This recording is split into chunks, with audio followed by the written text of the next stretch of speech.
안녕하세요. 내년 봄쯤 결혼식을 올리기로 하고 한참 결혼 준비 중이에요. 그런데 예비 신랑인 남자친구가 부리는 억지 때문에 이렇게 저희 이야기를 적어보내게 되었습니다. 저는 현재 직장 생활을 하고 있어요. 월급은 230 정도 받고 있습니다. 저 스스로도 그 누구와 비교해도 잘 버는 편은 아니라는 사실은 너무나도 잘 알고 있습니다. 최저시급보다 조금 더 버는 정도밖에 안 되지요.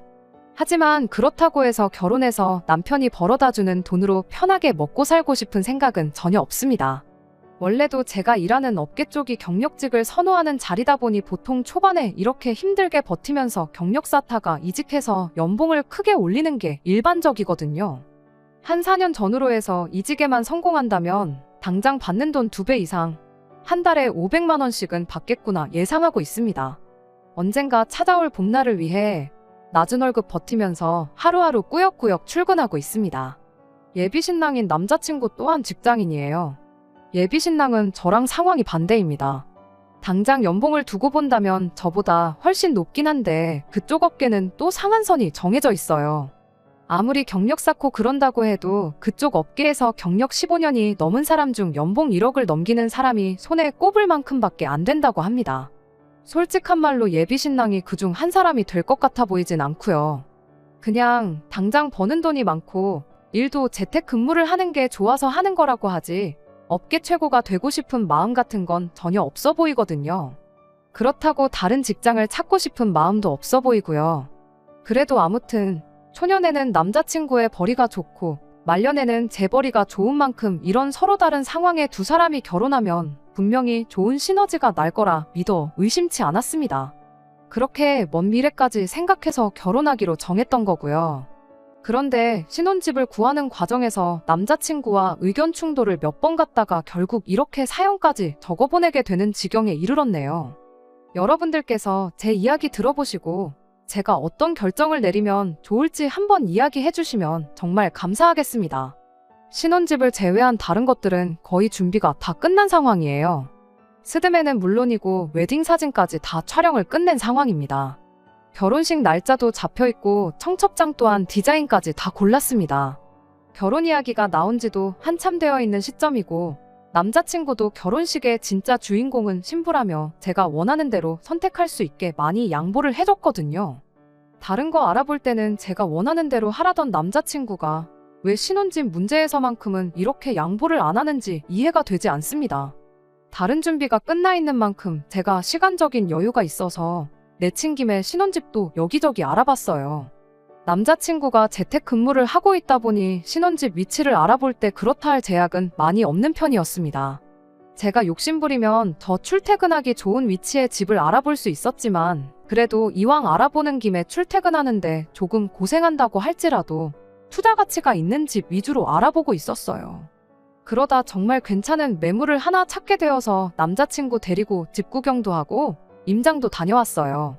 주변에 지하철도 도보로 이동 가능한 거리에 있고 바로 아파트 단지 입구에 강남이나 종로까지 한 번에 가는 버스도 다니고 근처에 있는 대형마트들 하며 주변에 산책 다닐 만한 녹지도 나름 잘 조성되어 있는 그야말로 신혼부부한테 완벽한 입주 조건을 가지고 있는 집이었어요. 다만 한 가지 아쉬운 게 있다면 아파트가 지은 지 30년이 넘어가고 재개발이 몇 년째 소문으로만 돌고 있다는 점이었습니다. 하지만 또 바꿔 말하면 재개발이 어느 정도 임박해 있다는 사실이기도 했고요. 그래도 저는 그런 장점들이 저 단점들을 충분히 보완할 수 있다고 생각했습니다. 재개발만 이루어지면 투자 가치도 충분히 있다고 생각했고요. 그런데 남자친구는 단순히 집이 좁아서 별로라며 마음에 안 든다고 다른 집을 알아보자고 하더라고요. 남자친구가 재택근무를 하다 보니 이왕이면 조금 넓은 집에서 일하고 싶어하는 마음은 10분 이해할 수 있었어요. 지금 당장도 4평짜리 원룸에서 살면서 재택근무를 하고 있다 보니 집 좁은 건 별로 신경 쓰지 않는 건가 싶었는데 그런 말을 들으니 또 한편으로는 이제 결혼까지 했는데도 14평짜리 좁은 공간에서 일을 한다는 게 마음에 안 들 수도 있겠구나 그렇게 생각했습니다. 그래도 제가 볼 땐 아무리 앞으로 발품을 팔고 손품을 판다고 한들 이 집보다 더 나은 집이 매물로 나올 거라는 생각이 들지 않았어요. 당장이야 비좁다고 느끼겠지만 이 집에서 평생 살게 될 것도 아니고 결혼하고 둘이 열심히 모아서 더 큰 집으로 이사를 가면 되는 부분 아닌가 생각했습니다만 아무리 말해도 싫다고 하니 아쉽지만 그 집은 뒤로 하고 다른 집을 찾아봐야 했죠. 아무튼 그 뒤로도 열심히 찾아본 몇 개의 매물을 남자친구에게 보여줬지만 반응이 영 시원찮았어요. 좁은 집은 싫다고 해서 평수가 넓은 집으로 알아왔더니 베란다로 보이는 풍경이 탁 트여있지 않고 갑갑해서 별로라나 어쩌나 하면서 퇴짜를 놓더라고요. 또 하나는 집 근처에 놀이터가 붙어있는 게 싫대요. 재택근무를 하는 만큼 자기는 조용한 환경이 필요하다면서 이 핑계 저 핑계 대가며 거절만 해대는데 결혼 준비하면서 다른 것들 정할 때는 제가 만족하는 게 제일 좋다면서 아무 말 없던 사람이 갑자기 까탈스럽게 굴면서 알아오는 것마다 저렇게 찬물을 끼얹고 그러는 게 도무지 이해가 가지 않았습니다. 하루는 말도 안 되는 생트집을 잡으면서 싫다고만 하는 남자친구한테 너무 화가 나서 그럼 집은 네가 한번 알아봐라 한마디 했어요. 애써 찾아온 집들, 좋은 점은 하나도 안 보고 싫은 점만 찾는 게 너무 짜증났거든요. 거기에 집을 알아봄에 있어서 저한테 좋은 점은 하나도 안 봤어요. 저희 부모님 집에서 가까운 집을 알아볼 수도 있고 말씀드린 대로 제가 다니는 회사로 출퇴근하기 용이한 지역 위주로 알아봐도 무방했지만 오히려 너무 속보인다고 할까봐 그런 위치들은 일부러 피해서 알아봤거든요. 그런데도 저렇게 삐딱선을 타고 싫은 소리만 하고 있으니 그게 너무 원망스러웠지요. 직접 집을 알아보라는 제 말에 남자친구가 알겠다고 제가 찍소리도 못할 만큼 좋은 집을 알아오겠다고 자신있게 대답했습니다. 그러더니 그날로부터 이틀도 안 지나서 저한테 집을 알아왔으니 한번 보러 가자는 말을 하는 겁니다. 그때 조금 눈치를 챘던 게 이 사람이 진작에 봐놓고 있거나 마음에 두고 있던 집이 있었구나 싶었습니다. 그렇지 않고서는 이틀 만에 집을 알아왔으니 구경 가자는 말을 꺼낼 수 없다는 생각이었어요. 남자친구 차를 타고 출발했는데 차가 서울 밖으로 나가더라고요. 이미 거기서부터 저는 집을 보러 가기가 싫었습니다. 남자친구야 재택을 하니 아무 데서나 살아도 상관없지만 저는 출퇴근을 하는 사람이었으니까요. 남자친구는 요즘 경기도는 서울이나 다름없다며 그쪽에 대중교통도 다니고 다 있으니 걱정 말라는 소리를 하더군요. 그런데 도착한 동네부터가 벌써 마음에 들지 않았어요. 집을 알아본 만큼 경기권 신도시가 요즘 얼마나 잘 되어 있는지는 제가 남자친구보다 훨씬 잘 알고 있다고 생각하거든요. 그런데 남자친구가 알아봤다는 동네가 신도시도 아니었어요. 신도시에 인접한 구도심의 아파트도 지은 지 오래되어 보였고 평수 또한 제가 그동안 알아봤던 집하고 비교했을 때 별반 차이가 없었거든요. 주변 시설이 있을 만한 건 다 있었지만 차 없이는 이동하기 힘들어 보였고요. 하지만 그 중에서도 제일 마음에 안 들던 건 그 동네가 남자친구네 누나가 살고 있는 동네라는 점이었습니다. 대충 분위기 보아하니 누나가 우리 동네 살만해 한마디 했던 걸 가지고 다른 지역은 볼 것도 없이 이 동네로 정했구나 싶었어요. 어이없게도 남자친구는 예비신우가 가까이 사는 걸 이 집의 장점 중 하나라고 꼽더라고요. 가까이 있는 이웃이 먼 친척보다 낫다는 말 못 들어봤냐며 그 말은 곧 가까이 있는 가족이 가까이 있는 이웃보다 훨씬 더 좋다는 이야기나 마찬가지라는 궤변을 늘어놓더라고요. 누나가 가까이 사는 만큼 앞으로 우리가 무슨 일이 있을 때 도움받을 일이 많을 거라는 소리를 하는데 그 소리를 들으니 정말 더더욱이 거부감밖에 들지 않았습니다. 사실 남자친구의 누나, 그러니까 예비신우하고는 별로 좋은 기억이 없거든요. 양가 상견례 할 때도 누가 부르지도 않은 자리 따라 나와서 분위기 파악도 못하고 양가 부모님 아무 말도 없는데 나서서 예단이니 어쩌니 그런 이야기 꺼낸 사람이에요. 상견례 이후로는 벌써 예비신우라고 시짜지를 하고 다니는데 정말 꼴불견의 밥맛이었습니다. 얼마 전 일인데 제가 일 때문에 잠깐 2박 3일 일본에 출장을 다녀올 일이 있었어요. 당연히 남자친구한테도 출장이라고 말했는데 남자친구가 그걸 예비신우한테 말을 했었나 봐요. 난데없이 저한테 연락이 오더니 일본에를 간다고 들었다며 시간 되면 자기 필요한 것 좀 사다 줄 수 있냐고 묻더라고요. 솔직히 내키지는 않았지만 일 마치고 잠깐 짬내서 굳이 예비신우께 아니라 주변 사람들 챙겨주려고 쇼핑을 다녀올 계획은 있었거든요. 그래서 일단은 알겠다고, 하지만 일하러 가는 것이니만큼 못 사올 수도 있다고 했죠. 그런데 필요한 거라고 적어준 걸 보니 기가 차서 웃음도 안 나오더라고요. 자기 필요한 화장품부터 시작해서 백화점에는 근처에 갈 일도 없는데 명품까지 적혀 있었어요. 군것질거리는 어디 회사에 무슨 제품 무슨 맛까지 아주 구체적으로 적혀 있기도 했고요. 심지어 자기가 일본을 다녀오는 것도 아니고 제가 다녀오는 건데 자기 주변 사람들 줄 기념품까지 사다 달라고 하는데 정말 웃기지도 않았습니다. 적힌 대로 다 사다 줄 생각도 없었지만 적혀 있는 거 대충 계산해보니 500만 원으로는 택도 없을 만큼이었어요. 화장품에 명품이 껴있다 보니 돈이 많이 필요했는데 어차피 예비신우가 먼저 저한테 돈을 건네줄 것처럼 보이지도 않아서 대충 사다 달라는 과자 한 봉지 정도만 사가면 되겠구나 싶었습니다. 아니나 다를까 일하느라 바빠서 막상 뭐 사러 돌아다닐 시간이 안 됐어요. 마지막 날에 부랴부랴 이것저것 다 파는 잡화점 들러서 주변 사람들 줄 선물 사러 들어갔죠. 다행히 예비신우가 사다 달라던 과자를 거기서 팔길래 그거 하나는 건져올 수 있었네요. 그리고 공항면세점에 마침 신우가 이야기했던 화장품 매장이 있길래 화장품까지 살 수 있었어요.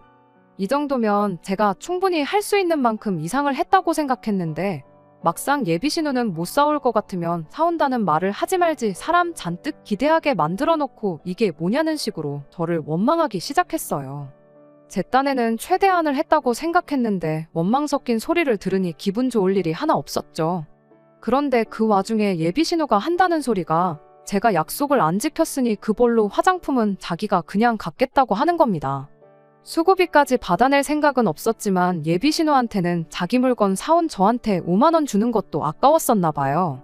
어이가 없어서 화장품이야 돈 안 주실 거면 그냥 중고장터에 팔면 된다고 그냥 필요 없으시면 말라고 하고 그냥 들고 돌아왔습니다. 그 후로는 저한테 삐진 건지 따로 연락도 안 하고 그랬어요. 연락 없이 지내는 게 저한테는 더 좋은 것도 모르는지 그렇게 모르는 사람인 척 지내면 제가 겁먹을 줄 알았나 봐요.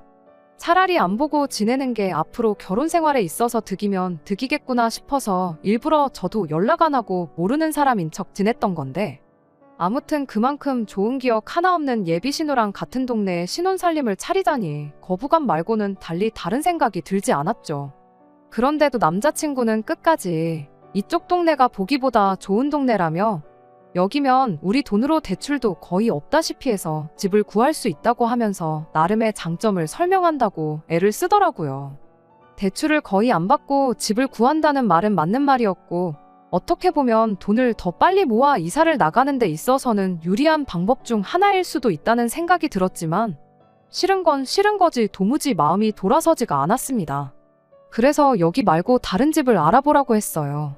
제가 남자친구한테 보여준 집이 5개였는데 가짜는 이유 대면서 거절만 해놓고는 딱 하나 누나 말만 듣고 알아온 집을 두고 제가 싫다고 했다고 남자친구는 저한테 너무하다고 하네요.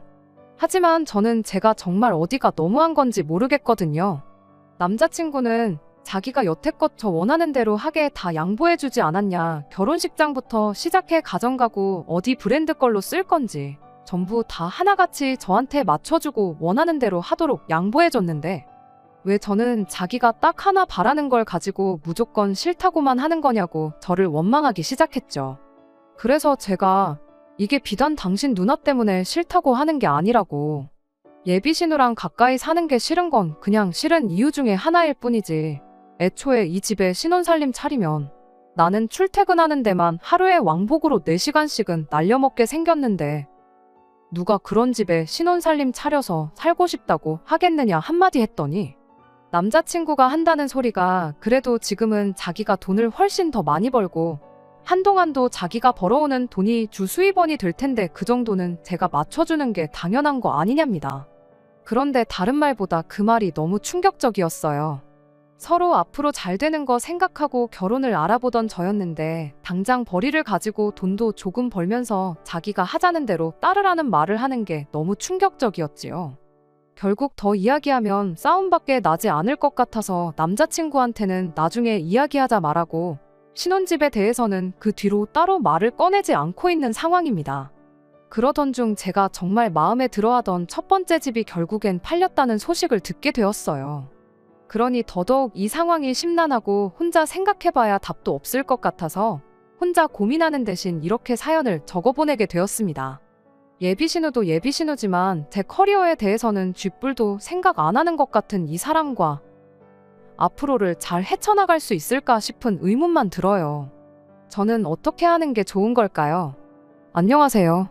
나름 다 적는다고 적었는데 더 필요한 정보가 있다고 해서 이렇게 내용을 보충합니다. 예비 신우 자리가 별로인 건 알고 있지만 연애하는 동안 남자친구하고 그렇다 할 문제는 없었어요.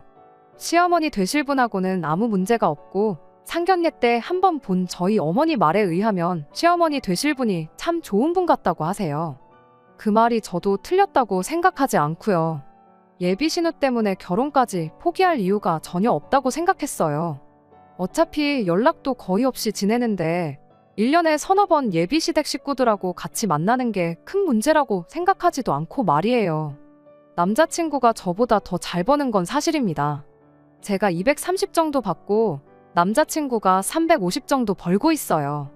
제가 향후 이직에 성공하게 되면 벌이가 훌쩍 올라가는 건 사실이고 그때가 되면 남자친구가 연봉이 오른다고 한들 지금 저보다 더 버는 만큼 제가 더 벌게 되긴 할 테지만 그것도 이직에 성공해야 가능한 이야기지 이직에 성공 못하면 여전히 남자친구 벌이를 따라잡을 방법이 없는 건 매한가지입니다. 저한테 유리한 이야기만 알려드리고 싶지 않고 최대한 객관적인 의견을 듣고 싶어서 이렇게 내용을 보충하게 되었어요. 어떤 이야기든 좋으니 허심탄회하게 말씀해 주시면 정말 감사하겠습니다. 안녕하세요. 얼마 전 신혼집 구하는 걸로 예비 신랑과 문제가 생겨서 조언 한번 얻어보고자 사연을 보냈던 쓰니입니다. 잘 해결되었으면 참 좋았겠지만 결과가 좋지 않아서 후기를 적어 올려야 하나 말아야 하나 고민했어요. 결국 남자친구하고는 파혼을 하게 되었거든요. 그런데 후기 없이 그냥 넘어가기엔 얼굴도 모르는 저한테 의견 적어주시고 조언해 주신 분들께 예의가 아닌 것 같아서 이렇게 후기를 보내게 되었습니다. 지금 다시 생각해도 처음부터 그 시커먼 속내를 여태껏 숨기고 저랑 결혼을 준비했다는 그 사실만 생각하면 온몸에 소름이 다 돋을 정도입니다. 의견 보내주신 어떤 분 말 맞다나 자기가 더 잘 버는데 못 버는 네가 따라야 되지 않겠냐는 말을 꺼냈을 때부터 이 결혼을 처음부터 다시 생각했어야 했던 건데 예비 신우 사는 동네만 피하면 되는 거 아니냐는 생각에 제 인생에 돌아오지 않을 몇 주를 고민하고 스트레스 받으며 허송세월 보냈는지 모르겠네요. 아무튼 그날 이후 남자친구한테는 확실하게 그 동네에는 신혼살림을 차릴 생각이 없다고 확실하게 이야기를 했어요. 남자친구가 몇 번이고 생각 좀 다시 해보라는 말을 꺼내왔지만 저도 독하게 나가야지 어물쩡거리다가는 진짜 거기에 신혼살림을 차릴 수도 있겠다는 생각이 들어서 단호하게 나갔습니다. 그렇게 2주 정도 지났나 남자친구가 포기를 한 건지 다른 집을 알아왔다고 그 집을 보러 가지 않겠냐는 연락을 해왔어요. 끝까지 예비 신우랑 한 동네 사는 걸 고집할 줄 알았는데 다른 집을 알아놓았다니 정말 예상 밖이었습니다. 그렇게 남자친구를 만나서 새로 알아봤다는 집에를 다녀왔어요. 어디인지 위치를 안 알려주길래 또 새로 집을 알아왔다는 게 말장난이고 같은 동네에 있는 다른 아파트겠구나 싶었는데 경기권인 건 마찬가지였는데 다른 방향으로 가길래 그거 아니겠구나 싶었습니다. 그런데 역시 그 집까지 가는 과정이 좋지만은 않았어요. 안 그래도 제가 출퇴근 문제를 이유 삼았는데도 불구하고 예비 신우 사는 동네보다 더 깊은 곳으로 들어가기 시작했으니까요. 고속도로에 터널 몇 개를 지나가는데 이런 동네에 살았다간 출퇴근은 다 했구나 싶었습니다. 그런데 남자친구가 자꾸 서울까지 대중교통으로 1시간밖에 안 걸리고 근처에 지하철역도 있다고 자꾸 고집을 부리더라고요. 찾아보니 서울까지 전철로 1시간 거리는 거짓말은 아니었어요. 문제는 역까지 가는데 걸리는 시간, 그리고 배차 시간 같은 건 전혀 고려하지 않은 시간이었다는 게 문제였지요. 열차 간 배차 시간도 길고 왕복으로 4시간 걸리는 건 마찬가지였거든요. 그런데 남자친구가 자꾸 그 집에 가보면 마음이 달라질 거라면서 구경이라도 한번 해보자고 막무가내로 그 집에 저를 데려갔어요. 데려간 집은 비교적 신축의 아파트였어요. 차 없으면 주변에 아무것도 없다고 봐도 무방한 그런 위치에 투자 가치라고는 눈꼽만치도 없는 그런 집이었습니다. 다만 주거 환경만큼은 단연코 으뜸이라고 해도 무방할 정도였어요. 공기 좋지, 집 깨끗하지. 무엇보다 베란다에서 보이는 탁 트인 전경은 서울 아파트 숲에서는 절대 볼 수 없을 만큼 무릉도원이나 다름없었습니다. 심지어 평수도 50평이 넘었고 꼭대기층이라서 위로 2층, 옥탑 개념으로 보너스 공간도 있었어요. 남자친구 하는 말이 이 2층을 자기가 일하는 공간으로 꾸미면 딱 좋겠다고 하더라고요. 2층 공간도 통창의 뷰가 엄청 좋았습니다만 역시나 너무 남자친구가 자기 혼자만 생각한 이기적인 선택이라는 건 변함없었어요. 재택근무하는 자기한테만 좋은 거지 결국 제 커리어는 눈꼽만큼도 생각하지 않는다는 소리잖아요. 그렇지 않고서야 이렇게 먼 곳에다 신혼살림을 차릴 생각을 하겠나요? 그런데 남자친구는 자꾸만 아파트 광고 전단지를 보여주면서 여기 적혀있는 것 좀 보라고 서울까지 1시간이면 간다는데 뭐가 문제냐며 어깃장을 부리기 시작했습니다. 열차가 뭐 집 앞까지 마중 나와준다냐, 그리고 내가 역에 도착하면 도착하는 대로 뜨는 것도 아니지 않냐고, 배차 간격은 생각도 안 하고 전단지 문구만 보고 말도 안 되는 소리 하지 말라고 한마디 해주고 직접 보여줘야 인정을 하겠구나 싶어서 핸드폰으로 아파트 이름을 검색을 했죠. 그런데 그때까지는 그냥 엄청 외진 곳에 있어서 집값이 우리 예산만큼 되는가 보다 했는데 집값부터가 어마무시하더라고요. 그리고 2층 보너스 공간이 있는 만큼 다른 매물에 비해 가격도 높은 편이었고요. 그래서 서울까지 걸리는 시간을 보여주는 것보다 집값부터 짚고 넘어가는 게 맞겠구나 싶었죠. 그리고 남자친구가 애초에 처음부터 예비 신우집 근처에 신혼집을 구하자고 했던 이유를 알게 되었어요. 남자친구가 말하길 사실 이 집에 우리만 사는 게 아니고 같이 살 사람이 있다는 이야기를 하더라고요. 애초에 둘이서 보너스 공간이 있는 50평 집에 사는 것부터가 말이 안 되지 않았냐고 하면서 예비 신혼애랑 같이 돈을 합쳐서 이 집을 살 예정이라는 겁니다. 어차피 이 집이나 그 집이나 누나네가 하는 가게에서 그렇게 먼 거리가 아니고 자기도 재택근무를 하다 보니 이렇게 탁 트이고 공기 좋은 곳에서 일을 하는 게 일하는데 더 효율도 좋다는 거예요. 남자친구한테 자꾸만 누나랑 가까이 살 생각에 정작 중요한 걸 놓치고 있는 것 같은데 왜 자꾸 결혼해서 같이 살 사람인 나를 빼먹고 당신만 생각하느냐 따져 물었습니다. 내가 미쳤다고 내 출퇴근 거리를 늘려가면서까지 예비신우 근처에서 혹은 예비신우랑 한 집에서 살겠냐고요. 그랬더니 남자친구가 짜증을 내면서 그까짓 거 돈 얼마나 버는 직장이라고 미련을 갖고 있냐고. 막말로 230이면 최저시급 받는 거랑 별반 차이도 없는데 그냥 이 동네에 신혼살림 차리고 편의점 같은 데서 일해도 그 돈은 버는 거 아니겠냐는 소리를 하는 거예요. 아니면 20만 원 더 쳐줘서 월급 250 정도 받게 만들어줄 테니까 누나네 가게 가서 일하면 되는 거 아니냐입니다. 그럼 너는 지금보다 벌이가 늘어나서 좋고 나도 일하기 더 좋은 환경에서 일하게 돼서 좋고 누나네도 같이 살면 급할 때 저한테 조카도 맡길 수 있고 아니면 어줍잖은 사람 데려다 쓰는 것보다 믿을 수 있는 가족을 직원으로 두는 게 더 이득 아니겠냐고 입에 거품을 물더라고요.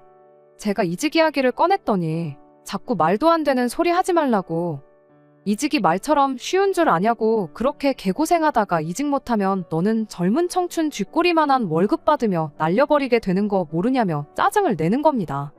이뤄지지도 않을 꿈을 가지고 헛물키지 말고 현실을 살라고 충고를 해주는데 제 꿈을 포기하면서 이런 사람하고 결혼하는 것만큼 내 인생에 있어서 멍청한 선택은 없겠다 싶더라고요.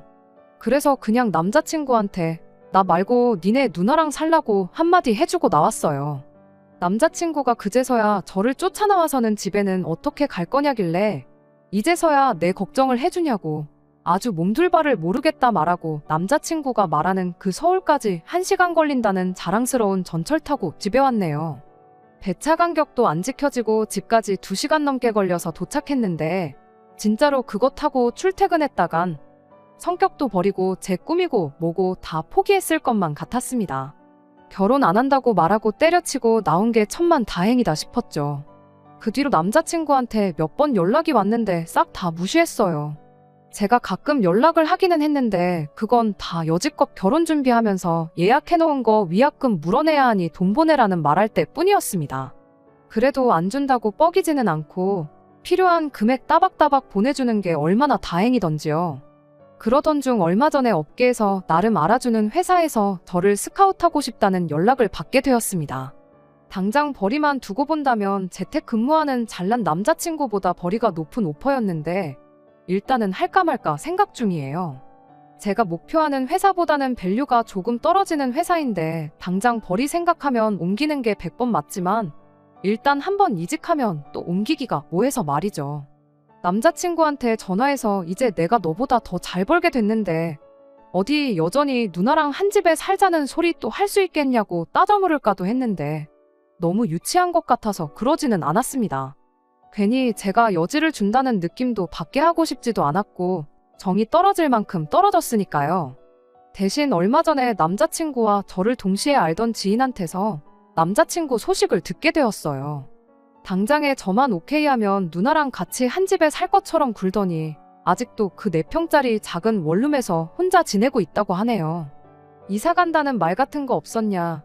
뭐 그런 걸 물어봤더니 얼마 전에 집 계약을 연장했다고 들었다고 이사를 나가도 올해는 아닌 것 같다는 말을 해주는 걸로 보아 예비 신우도 파혼당해 혼자 된 동생을 굳이 한 집에 데리고 살고 싶지는 않는가 보다 싶어요. 애초에 처음부터 싼 값에 자기 가게에서나 자기 애 돌봐줄 때 부려먹을 수 있는 제가 주 목적이었던 거지 동생이라고 특별히 우애가 좋아서 한 집에 같이 데리고 살 만큼은 아니었나 봐요. 돈 얼마 더 버는 거 가지고 생색내는 사람하고 결혼해봐야 좋은 꼴 못 봤을 텐데 거기에 성질 더러운 신우까지 모시고 살아야 할 뻔까지 했던 거니 정말 이 파혼이라는 결정이 더할 나위 없이 잘 내린 결정이라 생각합니다. 그리고 제가 이런 결정을 내리기까지는 제가 처음 사연 보내줬을 때 단도직입적으로 제가 현실 파악을 할 수 있게 강한 조언을 해주신 분들 도움이 컸다고 봐요. 그 조언 아니었으면 아마 파혼은 꿈도 못 꿨을 테고 어떻게 남자친구한테 질질 끌려다니면서 내 인생 내 팔자를 내 손으로 꼬아놓았을 테니까요. 이 후기를 끝으로 저한테 조언해주신 모든 분들께 감사 인사를 전하고 싶네요. 오늘부터 다시 저도 목표해놓은 제 꿈을 이루기 위해 더욱더 노력하며 살겠습니다. 끝까지 들어주셔서 감사합니다. 오늘의 사연은 여기까지입니다. 구독과 좋아요, 알람 설정 부탁드리고 더 좋은 사연으로 다시 찾아뵙겠습니다. 감사합니다.